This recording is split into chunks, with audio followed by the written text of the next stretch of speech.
Concluding thoughts. The Monkey Bridge.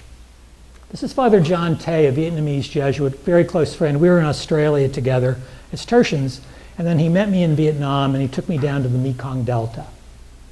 This is a monkey bridge. Whoops. It's only one little log wide with one handrail. Now please note, this was my 62nd birthday, and I crossed this bridge first, wearing sandals and a camera. That's how I got the picture. Think about it.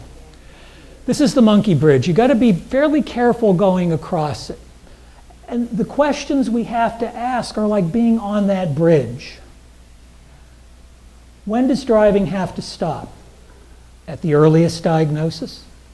Or when function diminishes, when it's no longer safe?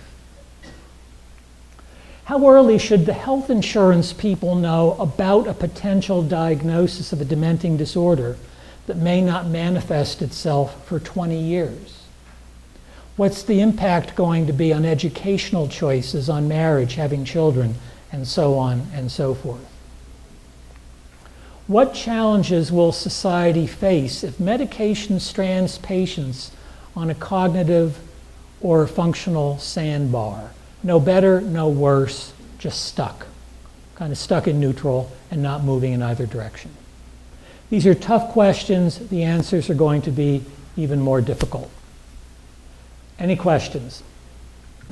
I have a friend who's an eye physician, and we were talking about the dilemma of driving.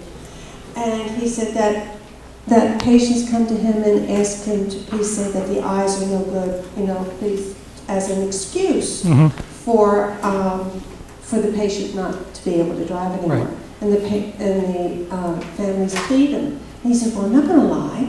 I can't tell them. Right.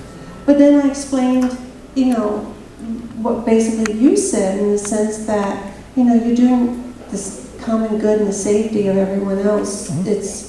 I think we need to educate our physicians that a little white lie is not, if it's for the better good, it's not really going to hurt anyone. It's going to save the patient. A little white lie won't hurt anyone, maybe. And we won't even deal with the confession part of that. But the other problem is that when you do this, you're denying the underlying problem. And so that there may be the choice of being a little more forthright or honest with the patient. Now, sometimes he or she may understand it. With Father Casey, we could have lied about his eyes, and they're not the greatest. Cognitively, he's sharp as a tack.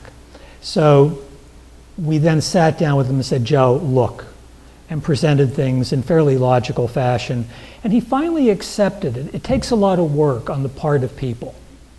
But we were talking about a patient that has dementia. Yeah. With not understanding the explanation. Well, then you may be working on the same. And it depends also on how the physician feels about ethically doing this. I think all physicians have sometimes had to say things to patients that were not necessarily true, or more challengingly, not give full disclosure of a disorder. So it gets into a dilemma for us as physicians, and each of us has to work it out on his own. We can't be mandated what to do. Cognition is not the only reason to stop driving, and if anyone has an unexplained faint or a seizure, or as happened to one of the men in my community who had a cardiac arrhythmia while standing at the top of a flight of steps, which he promptly went down and survived. Depending on the state, you may not be able to drive for up to 6 months.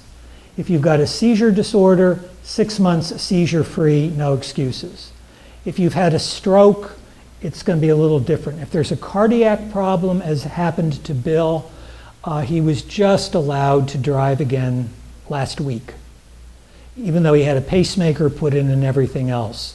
So this is a whole nother area, a whole nother dimension of driving when something else happens. And an unexplained loss of consciousness in an older patient is very significant. In fact, what Kansas City football coach?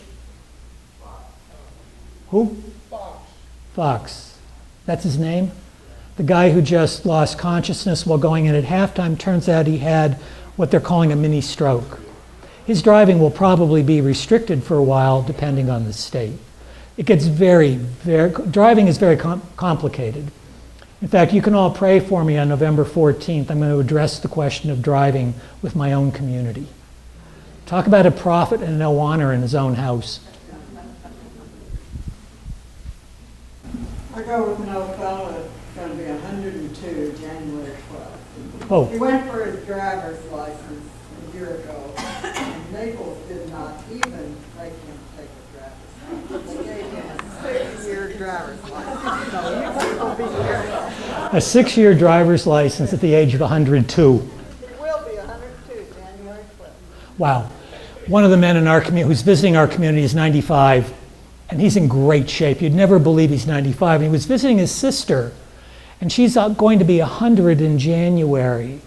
She drives to the gym 4 days a week to work out for an hour and a half. But she said, I'm not going to apply to renew my license at 100 because I don't think the state of Georgia is going to give it to me. If you have other questions, I'll be hanging around to grab some lunch. Just come up and approach me. Yes, Mary Ann? We all want to know where that